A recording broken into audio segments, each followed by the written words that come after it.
ಬನ್ನಿ ಇವತ್ತು ಒಂದು ಅದ್ಭುತವಾದ ಕಥೆಯನ್ನ ಕೇಳೋಣ. ಇದು ಪೀಳಿಗೆಗಳ ಪರಿಶ್ರಮ, ದೃಢ ಸಂಕಲ್ಪ ಮತ್ತು ಅಸಾಧ್ಯವನ್ನೇ ಸಾಧ್ಯವಾಗಿಸಿದ ಗಂಗಾವತಾರದ ಮಹಾಕಥೆ. ಇದು ಕೇವಲ ಒಂದು ನದಿಯ ಕಥೆಯಷ್ಟೇ ಅಲ್ಲ, ಅದಕ್ಕೂ ಮೀರಿದ್ದು. ಈ ಇಡೀ ಕಥೆಯ ಹೃದಯ ಭಾಗದಲ್ಲಿರೋದು ಈ ಒಂದು ಸಂಖ್ಯೆ 60,000.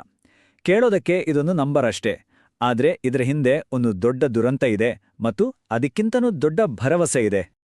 ಹೌದು, ಈ ಕಥೆಯ ಶುರುವಾತೇ ವಿಚಿತ್ರ. ಇಲ್ಲಿ ಹೀರೋ ಇಲ್ಲ, ಬದಲಿಗೆ ಒಂದು ಇಡೀ ತಲೆಮರೆಗೆ ತಟ್ಟಿದ ಶಾಪ ಇದೆ. 60,000 ಆತ್ಮಗಳು ಪಾಪ ಮುಕ್ತಿಗಾಗಿ ಅಳೆತಿದ್ವು. ಹಾಗಾದ್ರೆ ಏನಿದು ಶಾಪ? ಯಾಕೆ ಬಂತು? ಸರಿ, ಮೊದಲು ಆ ಶಾಪದ ಮೂಲಕ್ಕೆ ಹೋಗೋಣ. ಕಥೆ ಶುರುವಾಗೋದೇ ಇಲ್ಲಿಂದ, ಒಂದು ದುರಂತದಿಂದ. ನೋಡಿ, ಎಂಥ ಒಂದು ಸಣ್ಣ ತಪ್ಪು ತಿಳುವಳಿಕೆ ಅಲ್ವಾ? ಇಂದ್ರ ಮಾಡಿದ ಕುತಂತ್ರ, ರಾಜ್ಕುಮಾರರು ತೋರಿಸಿದ ದುಡುಕು, ಅದಕ್ಕೆ ಕಪಿಲಮುನಿಗಳ ಕೋಪ, ಎಲ್ಲ ಸೇರಿ ಅಕ್ಷರಶಃ 60,000 ಜನ ಭಸ್ಮವಾನಿ ಹೋದ್ರು. ಅವರಿಗೆ ಮುಕ್ತಿ ಬೇಕು ಅಂದ್ರೆ ಒಂದೇ ದಾರಿ. ಆಕಾಶದಲ್ಲಿ ಹರಿತಿರೋ ಗಂಗೆ ಭೂಮಿಗೆ ಬರಬೇಕು, ಅವರ ಬೂದಿ ಮೇಲೆ ಹರಿಬೇಕು. ಎಂಥ ಅಸಾಧ್ಯವಾದ ಕಂಡೀಷನ್ ಅಲ್ವಾ? ಇಲ್ಲಿಂದ ಕಥೆಗೆ ಒಬ್ಬ ಹೀರೋ ಬರ್ತಾನೆ. ಈ ಅಸಾಧ್ಯವಾದ ಕೆಲಸವನ್ನ, ಅಸಾಧ್ಯವಾದ ಪ್ರತಿಜ್ಞೆಯನ್ನ ಪೂರೈಸೋಕೆ ಒಬ್ಬ ರಾಜ ಮುಂದೆ ಬರ್ತಾನೆ. ಅವರೇ ಭಗೀರಥ. ಆದ್ರೆ ಇದು ಅಂದ್ಕೊಂಡಷ್ಟು ಸುಲಭವಾಗಿರ್ಲಿಲ್ಲ. ಎಷ್ಟು ಕಷ್ಟ ಅಂದ್ರೆ, ಭಗೀರಥನಿಗಿಂತ ಮುಂಚೆ ಅವನ ಅಜ್ಜ, ಮುತ್ತಜ್ಜ, ಅಂಶುಮಂತ, ದಿಲೀಪ ಇವರೆಲ್ಲ ತಮ್ಮ ಇಡೀ ಜೀವನವನ್ನೇ ಇದಕ್ಕಾಗಿ ಮುಡಿಪಾಗಿಟ್ರು. ಆದರೂ ಅವರಿಂದ ಆಗ್ಲಿಲ್ಲ. ಅಷ್ಟೊಂದು ಕಠಿಣವಾದ ಕೆಲಸವಿದು. ಆದರೆ ತನ್ನ ಪೂರ್ವಜರಿಂದ ಆಗ್ಲಿಲ್ಲ ಅಂತ ಭಗೀರಥ ಸುಮ್ಮನೆ ಕೂರ್ಲಿಲ್ಲ.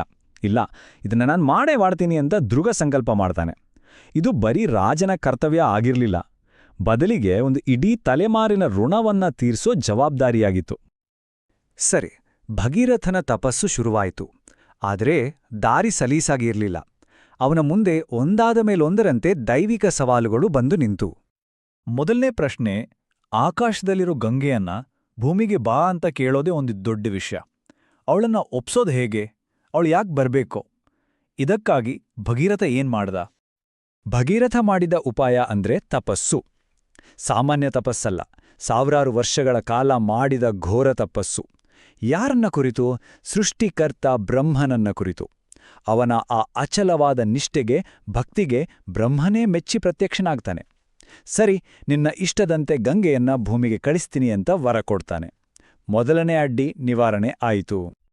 ಆದ್ರೆ ಬ್ರಹ್ಮ ವರ ಕೊಟ್ಟ ತಕ್ಷಣ ಎಲ್ಲ ಸರಿ ಹೋಗ್ಲಿಲ್ಲ.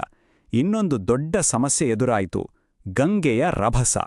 ಅವಳ ವೇಗ ಎಷ್ಟಿತ್ತು ಅಂದ್ರೆ, ಅವಳು ನೇರವಾಗಿ ಆಕಾಶದಿಂದ ಧುಮುಕಿದ್ರೆ ಇಡೀ ಭೂಮಿಯೇ ಪುಡಿಪುಡಿಯಾಗ್ಬಿಡ್ತಿತ್ತು, ಒಂದು ಪ್ರಳಯವೇ ಆಗ್ತಿತ್ತು. ಇದನ್ನ ತಡೆಯೋದ್ಲೇಗೆ? ಆಗ ಬ್ರಹ್ಮನೇ ಒಂದು ಉಪಾಯ ಹೇಳ್ತಾನೆ.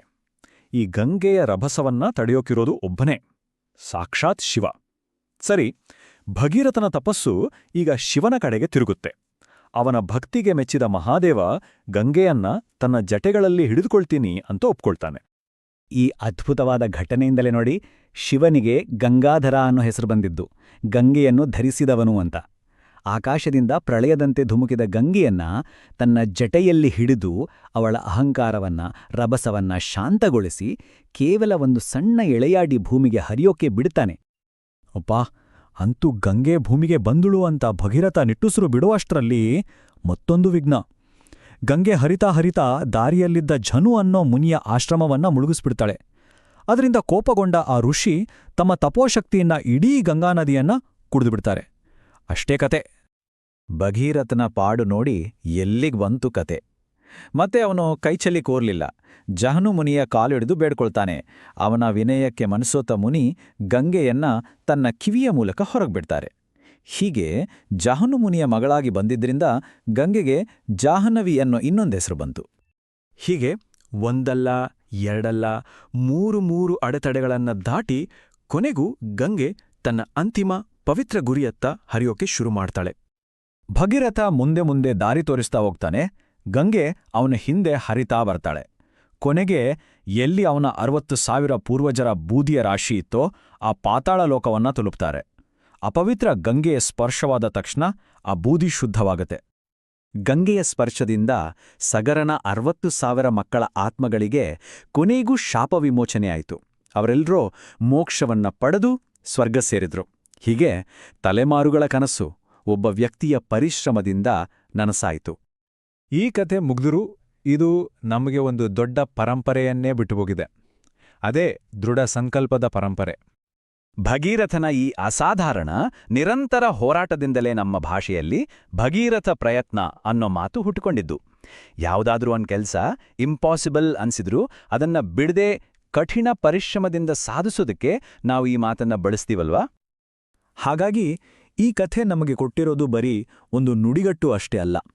ಪವಿತ್ರ ನದಿಯ ಮೇಲಿನ ಗೌರವ, ಕರ್ತವ್ಯ ಮತ್ತು ಭರವಸೆಯನ್ನ ಯಾವತ್ತೂ ಕೈಬಿಡಬಾರದು ಅನ್ನೋ ಪಾಠ. ಹೀಗೆ ಈ ಕಥೆಯ ಕೊಡುಗೆಗಳು ತುಂಬಾನೇ ಇವೆ. ಮುಖ್ಯವಾಗಿ ಅಚಲವಾದ ಸಂಕಲ್ಪಕ್ಕೆ ಏನ್ಬೇಕಾದ್ರೂ ಸಾಧ್ಯ ಅನ್ನೋದನ್ನ ಇದು ಸಾರಿ ಹೇಳುತ್ತೆ. ಕೊನೆಯದಾಗಿ ಒಂದು ಪ್ರಶ್ನೆ. ಭಗೀರಥನಿಗೆ ಗಂಗೆಯನ್ನ ಭೂಮಿಗೆ ತೊರೆದು ಒಂದು ಅಸಾಧ್ಯವಾದ ನದಿಯಾಗಿತ್ತು. ಹಾಗೆಯೇ ನಮ್ಮೆಲ್ಲರ ಜೀವನದಲ್ಲೂ ನಾವು ಸಾಧಿಸಬೇಕು ಅಂತ ಅನ್ಕೊಂಡಿರೋ ಆ ಅಸಾಧ್ಯವಾದ ನದಿ ಯಾವುದು? ಅದಕ್ಕೋಸ್ಕರ ಒಂದು ಭಗೀರಥ ಪ್ರಯತ್ನ ಮಾಡಕ್ಕೆ ನಾವು ಸಿದ್ಧರಿದ್ದೇವಾ? ಯೋಚಿಸಿ ನೋಡಿ.